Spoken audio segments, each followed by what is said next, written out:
మనము దేవుని యొక్క వాక్య భాగంలో నుండి 128వ కీర్తన ధ్యానం చేద్దాం.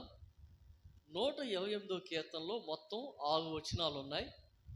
6 వచనాలని క్లుప్తంగా మనం ధ్యానం చేద్దాం. 128వ కీర్తన అనేది కుటుంబానికి సంబంధించిన కీర్తన. 128వ కీర్తన కుటుంబానికి సంబంధించిన కీర్తన. ఈ కీర్తన మనం అందరం కూడా ఒక్కసారి 128వ కీర్తన తీసి మనమంతా కలిసి 6వ వచనం దాకా పెద్దగా చదువుదాం. యెహోవా యందు భయభక్తులు కలిగి ఆయన త్రోవల యందు నడుచువారందరూ ధన్యులు. నిశ్చయముగా నీవు నీ చేతుల కష్టార్జితమును అనుభవించదవు. నీవు ధన్యుడవు, నీకు మేలు కలుగును. నీ లోగిట నీ భార్య ఫలించు ద్రాక్షావల్లి వలె నుండును. నీ భోజనపు బల్ల చుట్టూ నీ పిల్లలు ఒలీవ మొక్కల వలె నుండును. యెహోవా యందు భయభక్తులు గలవాడు ఎలాగూ ఆశీర్వదించబడును. సియోనులో నుండి యెహోవా నిన్ను ఆశీర్వదించును. నీ జీవిత కాలమంతయు యెరూషలేమునకు క్షేమము కలుగుట చూచెదవు. నీ పిల్లల పిల్లలను చూచెదవు. ఇశ్రాయేలు మీద సమాధానముండునుగాక. చూడండి, ఈ 6 వచనాలు కూడా కుటుంబానికి సంబంధించినటువంటి విషయాలు ఉన్నాయి. ఈ 6 వచనాలని మనము 5 సబ్ పాయింట్స్ చెప్తాను. 5 పాయింట్స్ చెప్తాను నేను. ఈ 6 వచనాల్లో నుంచి 5 టైటిల్స్ నేను ఇస్తాను. ఏమిటి అంటే మొట్టమొదట టైటిల్ ఏమిటంటే మొదటి వచనం అన్నమాట. మొదటి వచనానికి టైటిల్ ఏమిటంటే భక్తి కలిగిన విశ్వాసులు. మొదటి వచనం ఏం చెబుతుందంటే భక్తి కలిగిన విశ్వాసులు. రెండవ వచనం ఏం చెబుతుందంటే విజయవంతమైన పనివారు. విజయవంతమైన పనివారు లేదంటే దేవుని చేత దీవించబడిన పనివారు. దేవుని చేత దీవించబడిన పనివారు. ఇక 3వ వచనం 4వ వచనం ఏం చెబుతుందంటే సంతోషము కలిగిన తల్లిదండ్రులు. 3వ వచనము 4వ వచనము సంతోషము కలిగిన తల్లిదండ్రులు. ఇక 5వ వచనం ఏం చెబుతుందంటే 5వ వచనము ఉపయోగకరమైన పిల్లలు. ఉపయోగకరమైన పిల్లలు లేదంటే ప్రయోజకులైన పిల్లలు. ప్రయోజకులైన పిల్లలు. తర్వాత 6వ వచనం ఏం చెబుతుందంటే సంతృప్తికరమైనటువంటి వృద్ధ దంపతులు. సంతృప్తికరమైన వృద్ధ దంపతులు అంటే మీకు ఒక మాటలో చెప్పాలంటే 128వ కీర్తన 3 తరాల గురించి మాట్లాడతాం. 128వ కీర్తన 3 తరాలు. మొదటి తరం, రెండవ తరం, 3వ తరం, ఇట్లాగా 3 తరాలు మాట్లాడుతుంది. ఎట్లా 3 తరాలంటే ఇప్పుడు ఉదాహరణకి నేను నా భార్య మొట్టమొదటి తరం అనుకోండి. నా పిల్లలు 2వ తరం. నా పిల్లలు వాళ్ళకి వివాహాలయ్యి వాళ్ళకు పుట్టినటువంటి పిల్లలు 3వ తరం. అట్లాగా 3 తరాలకి సంబంధించినటువంటి విషయాలను, ఆశీర్వాదకరమైనటువంటి విషయాలను 128వ కీర్తన మనకి చెప్తుంది. అంటే 3 తరాలు దీవించబడిన తరాలు. 3 తరాలు దీవించబడిన తరాలు. అమ్మ ఆ పిల్లల్ని బయటికి వెళ్ళి సండే స్కూల్ సమయానికి రమ్మను. వాళ్ళు ఒకవేళ నువ్వు ఎట్లా అన్నా వాళ్ళు ఉండవు. కాబట్టి మౌనంగా కూర్చుంటే కూర్చోండి, లేదంటే సండే స్కూల్కి రండి. కాబట్టి 3 తరాలు. చూడండి, మనం గనక చూసినట్లయితే 128వ కీర్తన మొదటి వచనాన్ని మనము చదువుకుందాం. మొదటి వచనాన్ని చదువుకుందాం. యెహోవా యందు భయభక్తులు కలిగి ఆయన త్రోవల యందు నడుచువారందరూ ధన్యులు. ఇక్కడ ఒక విషయాన్ని గమనించాలి. అదేమిటంటే కుటుంబములో భార్య భర్త. కుటుంబంలో భార్య భర్త వాళ్ళు ఎట్లా ఉండాలి అంటే భయభక్తులు కలిగి దేవుని యొక్క త్రోవలలో నడవాలి. అంటే ఒక్క మాటలో చెప్పాలంటే దేవుని యొక్క త్రోవలలో నడవాలి అంటే భయభక్తులు కలిగినటువంటి, అంటే దేవుని యొక్క మాట వినాలి,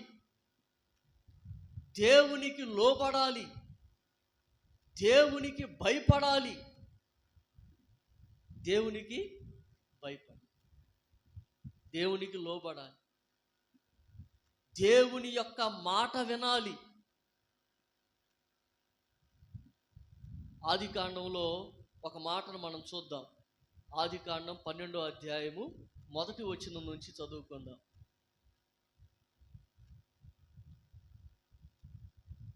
యెహోవా, నీవు లేచి నీ దేశము నుండి, నీ బంధువుల యొద్ద నుండి, నీ తండ్రి ఇంటి నుండి బయలుదేరి నేను నీకు చూపించు దేశమునకు వెళ్ళుము. నిన్ను గొప్ప జనాంగముగా చేసి నిన్ను ఆశీర్వదించి నీ నామమును గొప్ప చేయుదును. నీవు ఆశీర్వాదముగా నుండువు. ఒక్క నిమిషం. ఇప్పుడు మనం 5వ వచనం చూద్దాం. అబ్రాము తన భార్య అయిన శారాయిని, తన సహోదరుని కుమారుడైన లోతును హారానులో తానును వారును అర్జించిన యావదాస్తిని, వారు సంపాదించిన సమస్తమైన వారిని తీసుకొని కానాను దేశమునకు వెలుటకు బయలుదేరి కానాను దేశమునకు వచ్చేవి. చూడండి, దేవుడు అబ్రాహాముకి చెప్పాడు.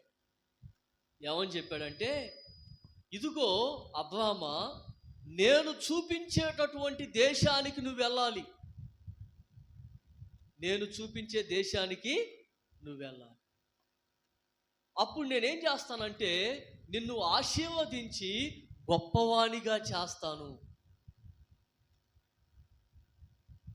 దేవుని బిడ్డల ఒక విషయం చెప్పనా, చారిత్రాత్మకంగా కనుక మేము చూస్తే అబ్రాము ఉన్నటువంటి కల్దీల దేశములో ఊరు అనేటటువంటి ఆ పట్టణము ఆ దినాలలో ఇప్పుడు అమెరికా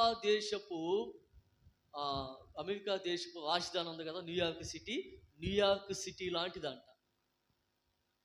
అబ్రాము అక్కడ బాగా స్థిరపడిపోయాడు, వ్యాపారంలో లాభాన్ని సంపాదించుకుంటా ఉన్నాడు, విస్తారమైనటువంటి ఆస్తి సంపాదించుకున్నాడు, తనకి ఏ లోటు లేదు. దేవుడు ఏం చెప్తున్నాడంటే, ఈ దేశాన్ని నువ్వు విడిచిపెట్టి నేను చూపించే దేశానికి వెళ్ళు అని చెప్పన్నాడు. అబ్రాము తన భార్యకి చెప్పాడు, ఏమనంటే దేవుడు నన్ను ఈ దేశాన్ని వదిలిపెట్టి కానాను దేశానికి వెళ్ళమంటున్నాడని చెప్పాడు. చెప్పినప్పుడు అబ్రాము భార్య ఏమనాలి, నీకేమన్నా పిచ్చి పట్టిందా? అసలు మనం ఉన్నటువంటి సిటీ ఏంటి, మనం ఇక్కడ బిజినెస్లో సక్సెస్ఫుల్గా ఉన్నాం, మనం ఈ సమస్తాన్ని వదిలిపెట్టి ఎక్కడో కనపడనటువంటి దేశానికి వెళ్ళమని దేవుడు చెప్పాడని చెబితే అక్కడికి వెళ్తే అసలు మన పరిస్థితి ఏంటి?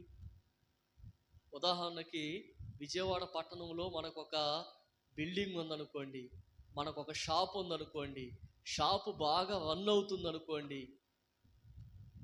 సడన్గా దేవుడు గనక విజయవాడని వదిలిపెట్టి పెద్దపల్లి కానీ ఖమ్మంపాడు కానీ వెళ్ళమని చెప్పాడు అనుకోండి,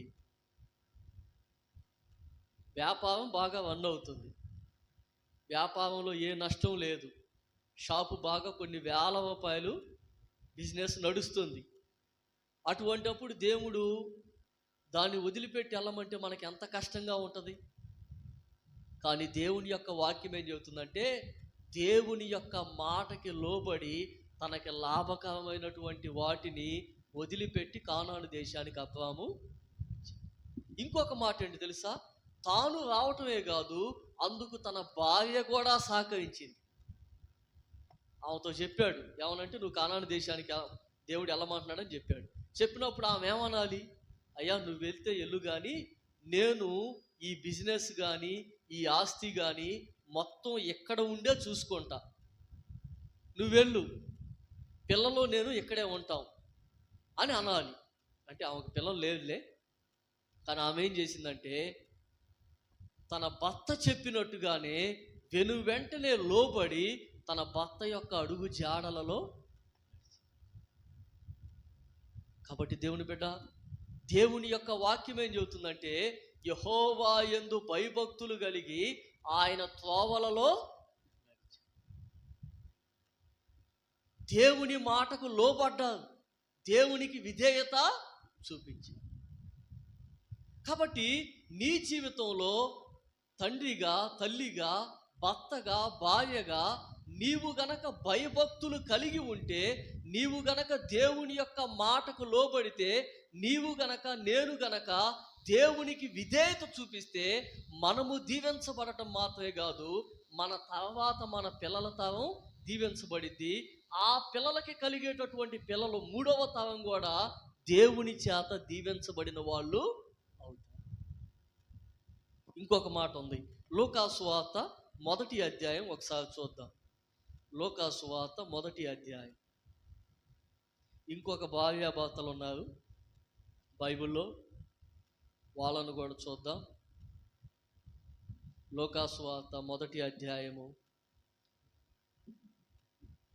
5వ వచనం. యోదయా దేశపు రాజైన హేరోదు దినములలో అబియా తరగతిలోనున్న జకర్యాను ఒక యాజకుడుండెను.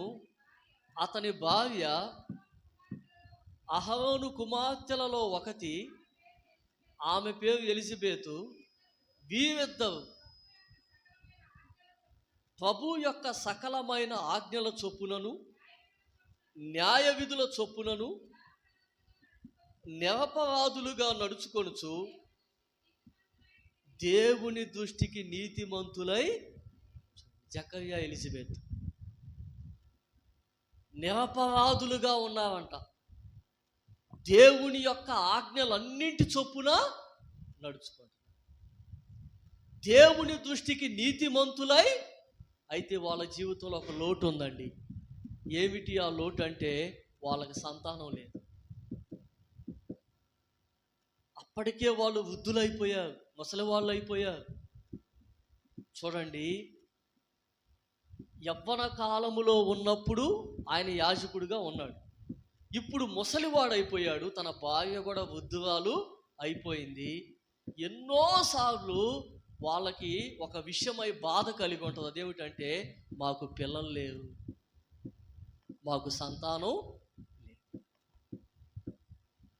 ఎంతోమంది వాళ్ళని ప్రశ్నించుంటారు. ఏమనంటే, నీవు దేవుణ్ణి నమ్మావు కదా, నీ భార్య దేవుణ్ణి నమ్మింది కదా, మీరు దేవుని పట్ల భయభక్తులు కలిగి నడుచుకుంటున్నారు కదా, మీకెందుకు లేదు పిల్లలు? దేవుని పట్ల యథార్థంగా జీవిస్తున్నారు కదా, మీకెందుకు లేదు పిల్లలని ఎన్నోసార్లు ఎంతోమంది వాళ్ళని ప్రశ్నించి, ఎంత ప్రశ్నించినా, ఎంత బాధ కలిగినా, వాళ్ళు వృద్ధులైపోయినా, ముసలి వాళ్ళు అయిపోయినా దేవుని యొక్క ఆజ్ఞలలో నుండి పక్కకు ఏ మాత్రము కూడా తొలగి. అసలు వాళ్ళు అనుకోవాలిగా, ప్రభువా ఎంత విధేయతగా నడుచుకుంటున్నాం కదా, నీ యొక్క ఆజ్ఞలు, నీ కట్టడలన్నీ మేము పాటిస్తున్నాం కదా, మాకెందుకు సంతానం లేకుండా చేసావు నువ్వు అని వాళ్ళు ప్రశ్నించాలి. అసలు మేమెందుకు జీవించాలి నీ కోసం ఎంత నమ్మకంగా మేము బ్రతుకుతున్నప్పుడు మాకు పిల్లలు లేకుండా చేసావు కాబట్టి అసలు నీ మాట మేము ఎందుకు వినాలి అని వాళ్ళు అనుకోవాలి. కానీ వాళ్ళు అట్లాగా అనుకోవాలి. కానీ దేవుడు ఏం చేశాడంటే, అతనికి రిటైర్మెంట్ సమయం వచ్చింది. ఆ రిటైర్మెంట్ సమయం వచ్చినప్పుడు దేవుని యొక్క దూత ప్రత్యక్షమై మాట్లాడింది. ఏమనంటే, జకర్యా, నీ భార్య అయినటువంటి ఎలిజబెతు నీకు ఒక కుమారుని కనిద్ది, అతనికి యోహాను అని పేరు. దేవుని బిడ్డలారా, దేవుని పట్ల భయభక్తులు కలిగిన వ్యక్తిని దేవుడు ఎప్పటికీ మర్చిపోడు. దేవుని పట్ల భయభక్తులు కలిగినటువంటి కుటుంబ యజమానుణ్ణి, ఆ కుటుంబ యజమాను వాళ్ళని దేవుడు ఎప్పటికీ కూడా అందుకని అంటున్నాడు, యెహోవా యందు భయభక్తులు కలిగి ఆయన త్రోవల యందు నడుచువారందరూ ధన్యులు. ఇక రెండో విషయం ఏమిటంటే చూడండి, మరి 108వ కీర్తన 2వ వచనం.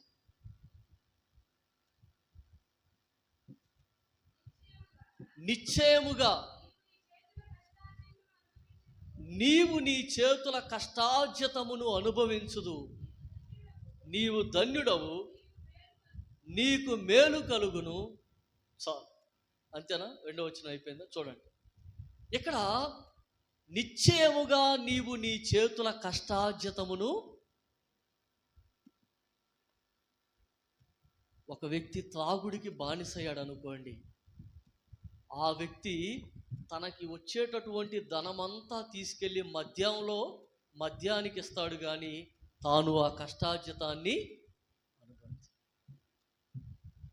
ఒక వ్యక్తి పరాయి స్త్రీకి అలవాటు పడ్డాడు అనుకోండి, ఒక వేశ్యకి అలవాటు పడ్డాడు అనుకోండి, తన ధనమంతా తీసుకెళ్ళి ఆ వేశ్యకి ఇస్తాడు, కానీ తన కష్టార్జితాన్ని తాను, తన బిడ్డలు, తన కుటుంబం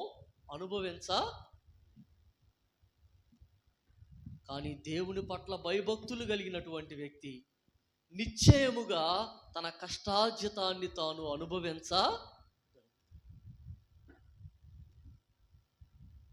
చూడండి, ఒక మాటని మనం చూద్దాం. ఈ సందర్భంలో ఒక వాక్యాన్ని నేను మీకు చూపిస్తాను. ద్వితీయోపదేశ కాండము 8వ అధ్యాయము 18వ వచనం చదువుకుందాం.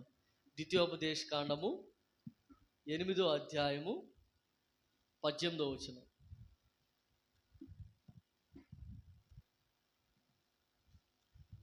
కాగా నీ దేవుడైన యెహోవాను జ్ఞాపకము చేసుకొనవలెను, ఎలయనగా తాను నీ పితరులతో ప్రమాణము చేసినట్లు తన నిబంధనను నేటివలే స్థాపింపవలెనని మీరు భాగ్యము సంపాదించుకొనుటకై మీకు సామర్థ్యము కలగజేయువాడు ఆయనే. మనము భాగ్యము సంపాదించుకోవటానికి మనకి సామర్థ్యమును కలగజేయువాడు దేవుని బిడ్డలారా. నాకు తెలిసినటువంటి ఒక అబ్బాయిని హాస్పిటల్కి తీసుకొని వెళ్ళాం. హాస్పిటల్కి తీసుకొని వెళ్తే డాక్టర్ గారు ఆ అబ్బాయిని పరీక్ష చేసి ఏం చెప్పిందంటే, ఈ అబ్బాయి చదువుకోవటానికి కావలసినటువంటి తెలివితేటలు ఈ అబ్బాయికి లేవు, ఈ అబ్బాయి మైండ్ ఎదగలేదు అని చెప్పి డాక్టర్ గారు చెప్పి, సైకియాట్రిస్ట్ ఐక్యూ టెస్ట్ చేసి ఆ మాట చెప్పింది. అప్పుడు మేమేమన్నామంటే, లేదండి, ఈ అబ్బాయి చక్కగా బండి దోలుతాడు, ఫోన్లో ఫ్రీ ఫైర్ గేమ్ ఆడుకుంటాడు, తర్వాత ఏదన్నా పని చెప్పి కొట్టుకాడికి వెళ్ళి ఏదన్నా వస్తువులు తెమ్మంటే తీసుకొస్తాడు, అన్ని పనులు చేస్తాడు, స్నేహితులతో కలిసి తిరుగుతాడు అని మేమంటే డాక్టర్ అమ్మగారు ఏముందో తెలుసా, అవన్నీ చేస్తాడు, కానీ ఇతనికి చదువుకి సంబంధించిన తెలివితేటలు లేవు. చదువుకి సంబంధించిన తెలివితేటలు కాబట్టి ఇతనిని ఏదైనా ఒక చిన్న పనిలో పెట్టండి, అందుకు తప్ప ఇతను చదువుకోవటానికి పనికి.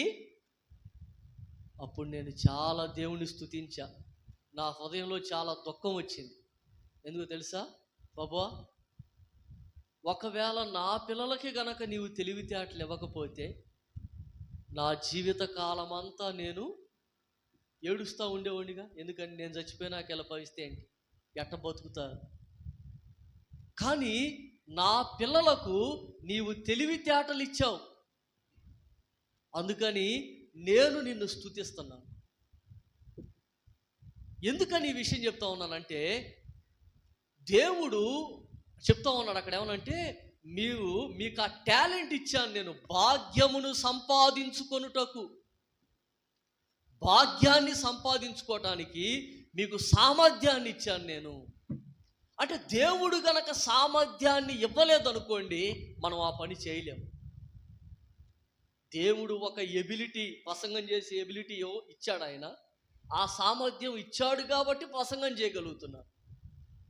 నీవు పని చేసుకోగలుగుతున్నావంటే నీకు ఆ శక్తిని, జ్ఞానాన్ని, తెలివిని దేవుడు నీకు ఇచ్చాడు. లేకపోతే నువ్వు ఆ పని చేయలేవు, ఆ పనిలో నువ్వు సక్సెస్ అవ్వలేవు. కాబట్టి దేవుని యొక్క వాక్యం ఏం చెప్తుందంటే, నీవు చేసేటటువంటి పనిలో ఆయన తన ఆశీర్వాదాన్ని కలగజేస్తాడు. ఇంకొక మాట చూద్దాం, అదేమిటంటే ద్వితీయోపదేశకాండం 28వ అధ్యాయం 30వ వచనాన్ని చూద్దాం. ద్వితీయోపదేశకాండం 28వ అధ్యాయం, ఒక్క నిమిషం.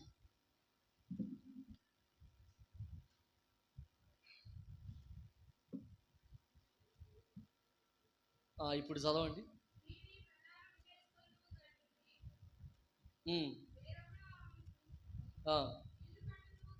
ఇల్లు కట్టుదు గాని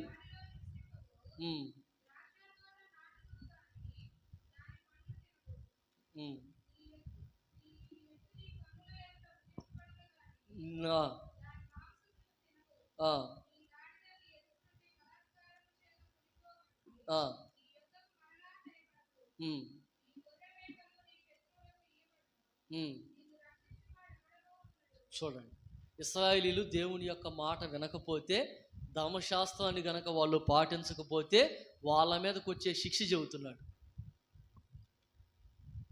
అంటే నీ జీవితంలో నీకు కలిగిన దాన్ని నువ్వు అనుభవించకుండా నేను చేస్తాను. నువ్వు అనుభవించకుండా నీకు ఉన్న దానిని అనుభవించకుండా నేను. కాబట్టి మనకి కలిగిన దాన్ని మనం అనుభవించగలుగుతున్నాము అంటే అది దేవుడు మన మీద చూపించినటువంటి దయ. దేవుడు గనక మన మీద దయ చూపించకపోతే మనకి కలిగిన దానిని మనం అనుభవించలేము, మన కష్టార్జితాన్ని మనము అది రెండవ దీవెన. ఇక మూడోది ఏమిటి? మూడోది 128వ కీర్తన 3వ వచనం. నీ లోగిట నీ భార్య ఫలించు ద్రాక్షావల్లి వలె నుండును, నీ భోజనపు బల్ల చుట్టూ నీ పిల్లలు ఒలీవ మొక్కల వలె ఉందురు. తర్వాత 4వ వచనం, యెహోవా యందు భయభక్తులు గలవాడు ఎలాగూ ఆశీర్వదింపబడును. మూడవ దీవెన ఏమిటంటే, భయభక్తులు కలిగినటువంటి వాళ్ళ మీద దేవుడిచ్చే మూడవ దీవెన ఏమిటంటే, సంతోషకరమైనటువంటి తల్లిదండ్రులుగా చేస్తాడు. ఎట్లా చేస్తాడు? సంతోషకరమైన తల్లి తండ్రిగా నిన్ను. ఎప్పుడు సంతోషం కలిగిద్ది తల్లిదండ్రికి?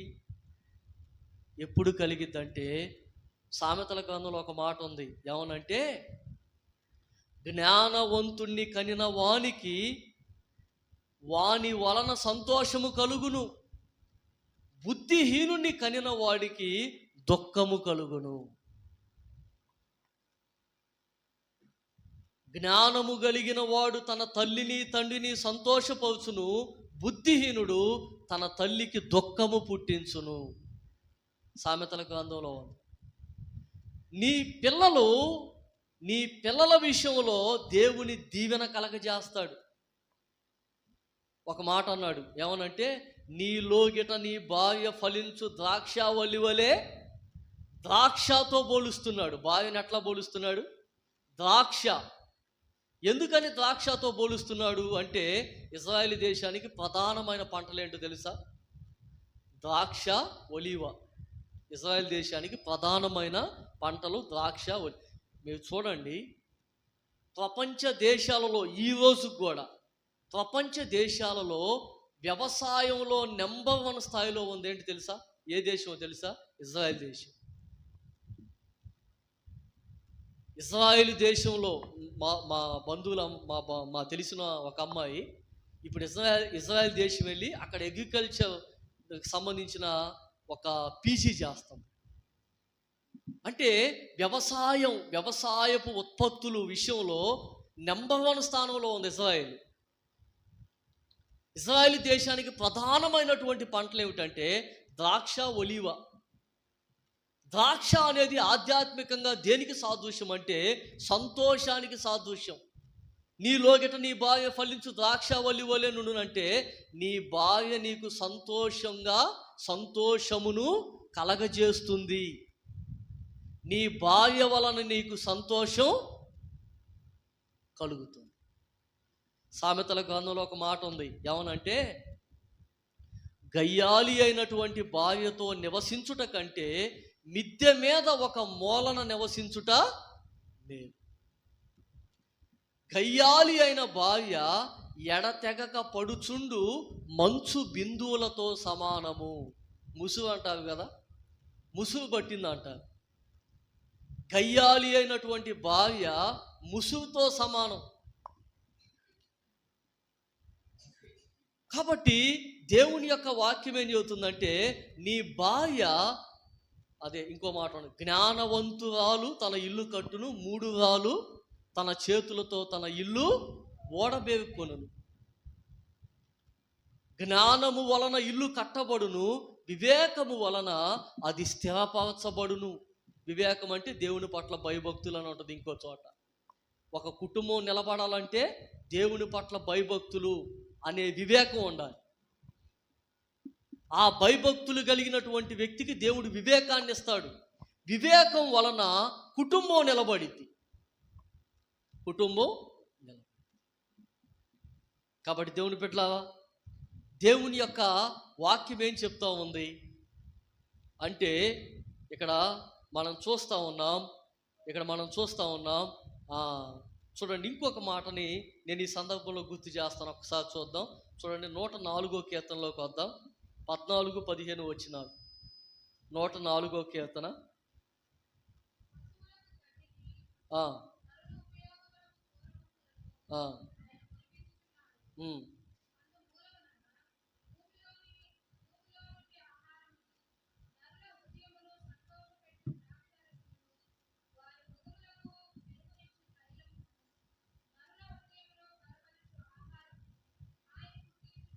అక్కడ ఏమంటున్నాడంటే నరుల హృదయమునకు సంతోషమునిచ్చే ద్రాక్ష.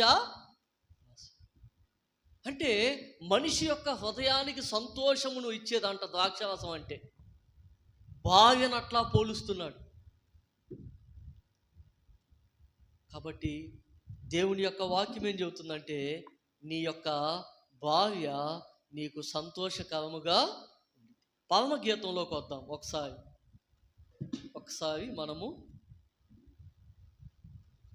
పరమగీతంలోకి కూడా ఒకసారి వద్దాం. 7వ అధ్యాయము పరమగీతం 6వ వచనం నుంచి చూద్దాం. ఒక్క నిమిషం. 7వ అధ్యాయము 6వ వచనం నుంచి. నా ప్రియులారా, ఇక్కడ ఒక విషయాన్ని గమనించండి. ఏమిటంటే పరమగీతం అనేది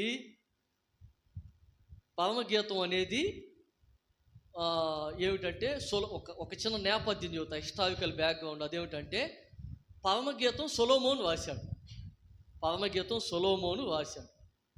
సొలొమోను పరమగీతం ఎందుకు రాశాడంటే దానికి ఒక రీజన్ ఉంది. అదేమిటంటే సొలొమోనుకి 300 మంది భార్యలు, 700 మంది ఉపపత్నులు ఉన్నారు.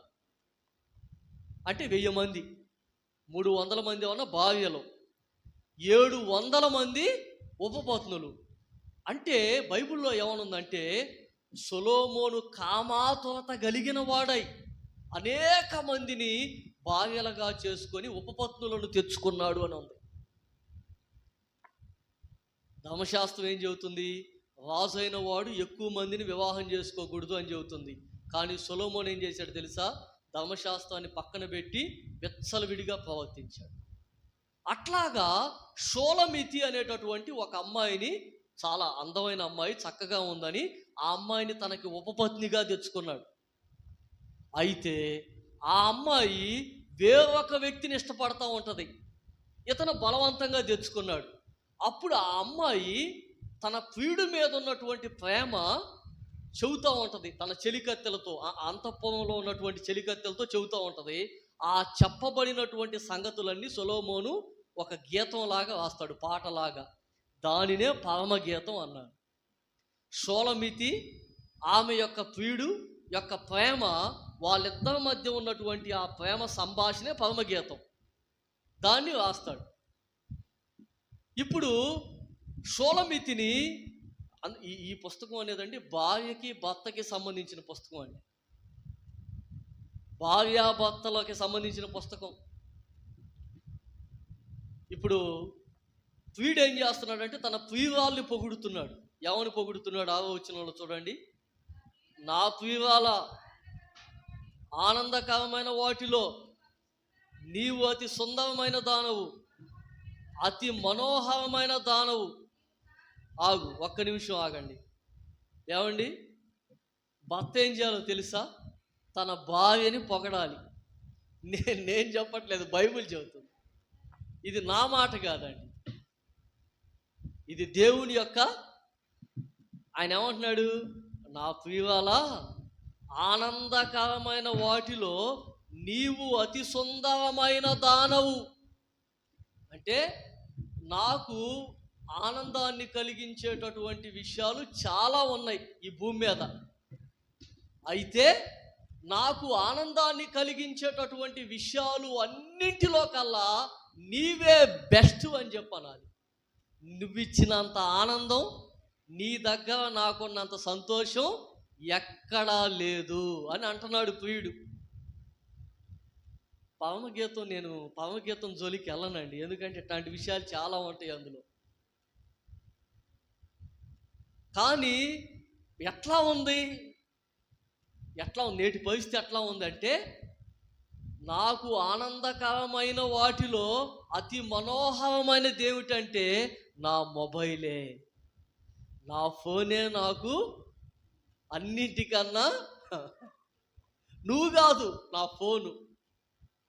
ఒక ఆయన ఫేస్బుక్లో ఒక పోస్ట్ పెట్టాడు. అదేమిటంటే, నీకు చాలా సంతోషాన్ని ఇచ్చేది ఏమిటి అని ప్రశ్నిస్తే ఆయన పెట్టిన పోస్ట్ ఏంటంటే, ఏటీఎం మిషన్లోకి వెళ్ళినప్పుడు డబ్బులు వచ్చేటప్పుడు శబ్దం వచ్చింది చూడు, కాకా అని, ఆ శబ్దం అంటే నాకు ఇష్టం అండి అన్నాడు.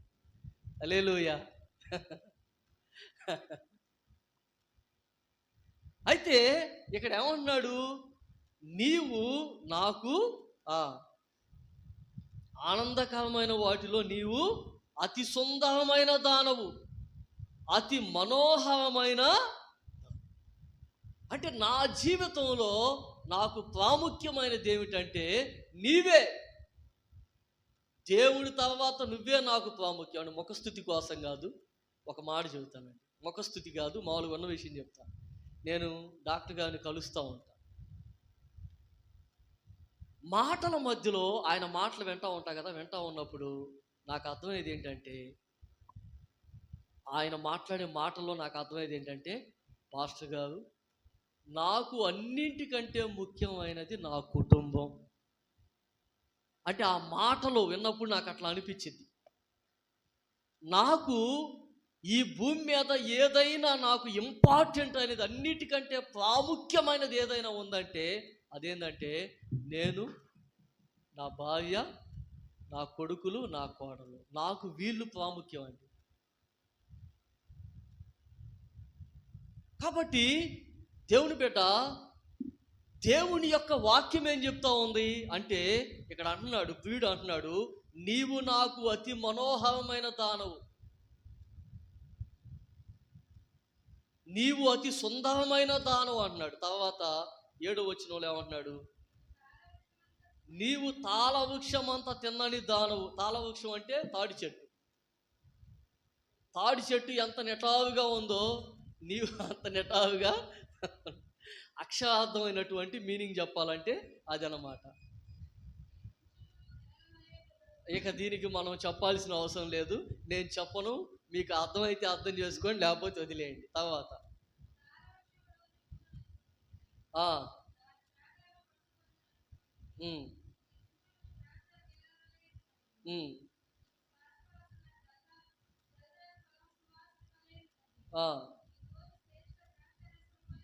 నేను శ్రేష్టమైన ద్రాక్షారసం వలె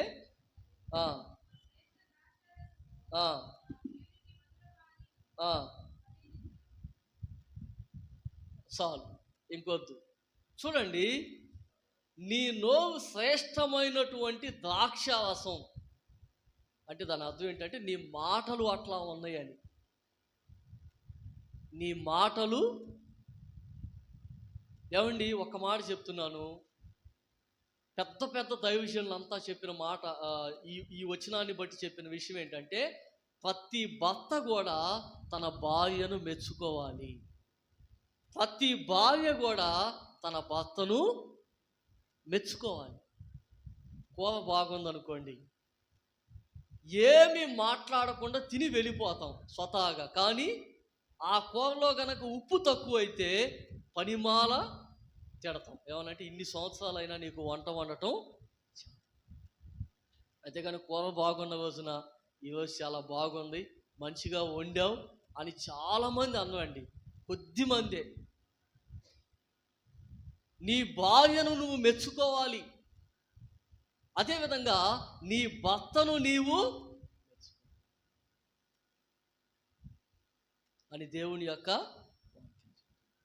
కాబట్టి దేవుని బిడ్డ, నీ భార్య, దేవుడు చెప్తున్నాడు, భయభక్తులు కలిగినటువంటి కుటుంబంలో భార్య ఎట్లా ఉండిద్దంటే భర్తకి ద్రాక్ష తీగ వలె ఎట్లా ఉండిద్ది?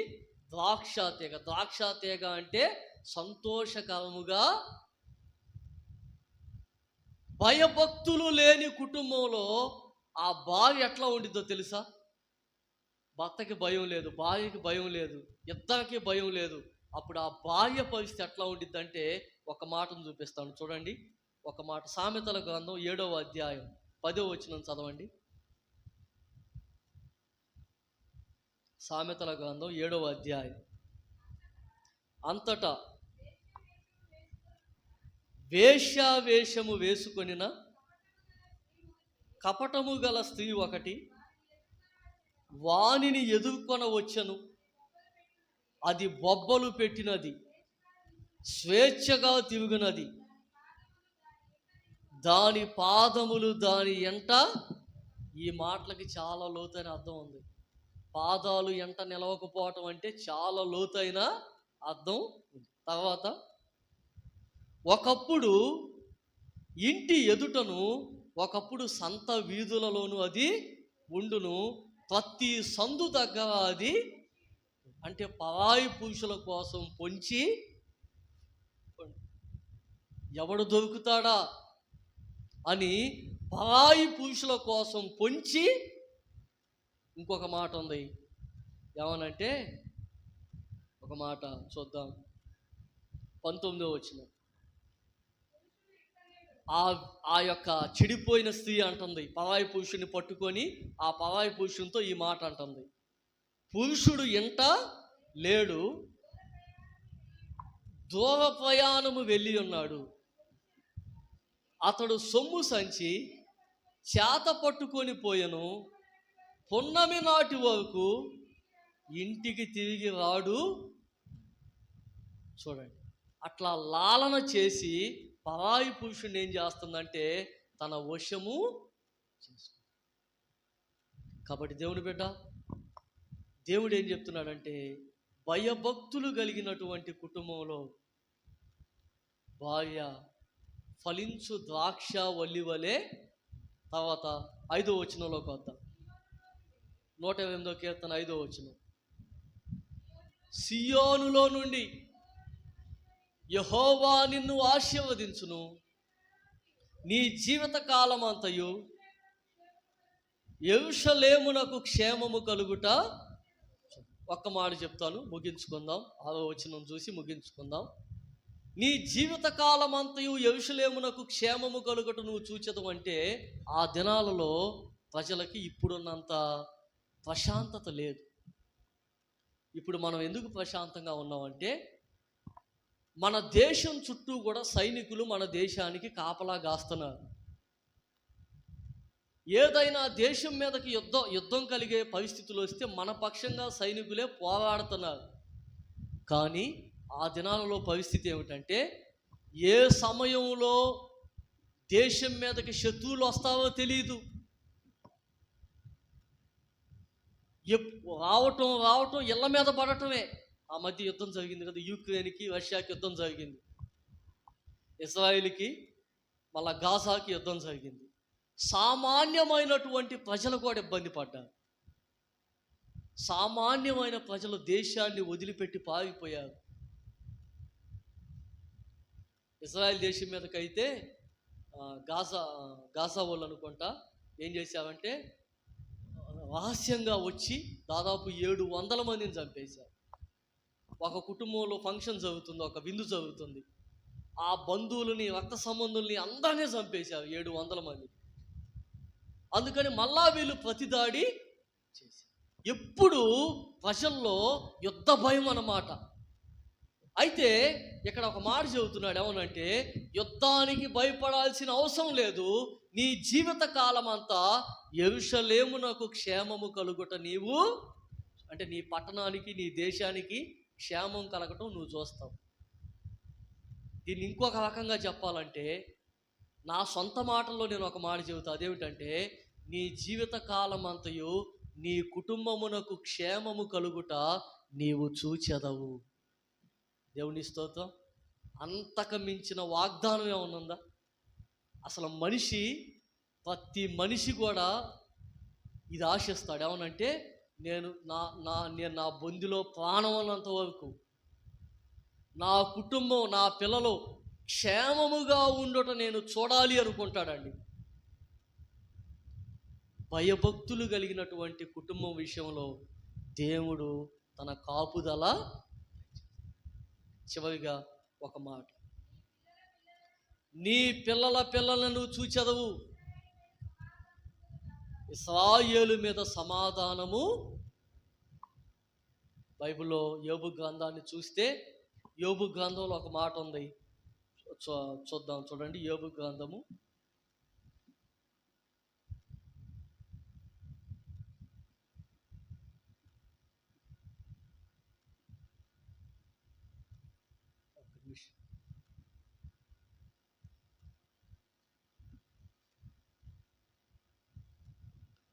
42వ అధ్యాయము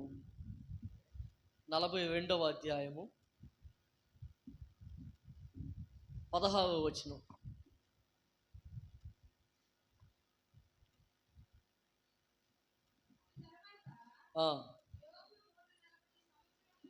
యోబు 140 సంవత్సరములు బ్రతికి తన కుమారులను 4 తరముల వరకు. చూడండి, దేవుడు యోబుకి ఎంత భాగ్యాన్ని ఇచ్చాడో చూడండి. కుమారులను వాళ్ళు క్షేమంగా ఉండటం చూశాడు. నేనైనా ఎవరైనా కోరుకునేది ఏంటో తెలుసా? నేను చనిపోయేటప్పుడు నా పిల్లలంతా రక్షించబడి దేవుని పట్ల భయభక్తులు కలిగి యథార్థవంతులుగా జీవిస్తూ, ఆస్తిపాస్తులు లేకపోయినా వాళ్ళ పిల్లలు కూడా దేవుణ్ణి తెలుసుకొని దేవుని సన్నిధిలో ఎదుగుతా క్షేమంగా ఉంటే, అప్పుడు ఆ సమయంలో ప్రభు దగ్గరికి వెళ్ళిపోవాలి అనేటటువంటి కోరిక. కాబట్టి నీ పిల్లల నువ్వు, అంటే 3 తరాలైనవి. ఫస్ట్ ఒక తరము, తర్వాత వాళ్ళ పిల్లలు, ఆ తర్వాత వాళ్ళ యొక్క పిల్లలు, 3 భయభక్తులతో స్టార్ట్ అయ్యి ఈ కీర్తన దేనితో ముగించబడిందో తెలుసా? సమాధానముతో ముగించబడింది. ఇశ్రాయేలు మీద సమాధానము. అంటే నా జీవితంలో నేను దేవుని పట్ల భయభక్తులు కలిగి ఉంటే నా ముగింపు ఎట్లా ఉండిద్దో తెలుసా? సమాధానముతో నా ముగింపు ఉంటుంది. నేను భయభక్తులు కలిగిన వాడిని అయితే నా ముగింపు ఎట్లా ఉండిద్దంటే, నేను చనిపోయేటప్పటికి సమాధానకరంగా నేను నా పిల్లలను చూసి అప్పుడు దేవుని రాజ్యానికి. దేవుని బిడ్డ, ఇటువంటి సమాధానకరమైన జీవితం నీకు కావాలా? అయితే నీవు దేవుని పట్ల భయభక్తులు కలిగి ఉండటానికి తీర్మానం చేసుకో. నేను నా ఇంటి వారు యెహోవాని సేవించదమని యెహోషువ అంటాడు. మీ సంగతి నాకు తెలియదు, ఇశ్రాయేలుతో అంటాడు ఆ మాట. మీ సంగతి నాకు తెలియదు, కానీ నేను నా ఇంటి వారు అయితే యెహోవాని సేవించదము. 3 తరాలు. కాబట్టి మొట్టమొదటిగా మనం ఏం చేసామంటే, మొట్టమొదటిగా మనం చూసిన విషయం ఏమిటంటే, భక్తి కలిగినటువంటి విశ్వాసులు, భక్తి కలిగిన తల్లిదండ్రులు లేదంటే విశ్వాసులు. రెండవది ఏమిటంటే విజయవంతమైన పనివారు, లేకపోతే కష్టార్జితములో దేవుని యొక్క దీవెన. మూడవది సంతోషకరమైన తల్లిదండ్రులు. ఐదవది ఏమిటంటే ఉపయోగకరమైన పౌరులు, ప్రయోజనకరమైన పిల్లలు. చివరిగా ఐదవది సంతృప్తితో కూడినటువంటి వృద్ధ దంపతులు. అంటే వృద్ధులైపోయారు, ఇప్పుడు ముసలివాళ్ళు అయిపోయారు. ముసలివాళ్ళు అయిపోయినాక వాళ్ళకు ఒక సంతృప్తి కలిగింది. అదేమిటంటే పిల్లల్ని వాళ్ళు చూసి భయభక్తులతో ప్రారంభించబడి సంతృప్తితో సమాధానముతో వాళ్ళ జీవితం ముగింప. ప్రార్థన చేసుకుందాం. చిన్న ప్రార్థన. జీవాధిపతి అయిన తండ్రి, వందనాలు, స్తోత్రాలు. మీ బిడ్డల శ్రద్ధగా మీ మాటలు విన్నారు. ఈ కీర్తన భాగం మా జీవితంలో మేము అనుభవించడానికి సహాయం చేయండి. యేసు నామములో అడిగి వేడుకొంచున్నాం తండ్రి, ఆమేన్. కానుకలను పట్టుకొని ముగించుకుందాం.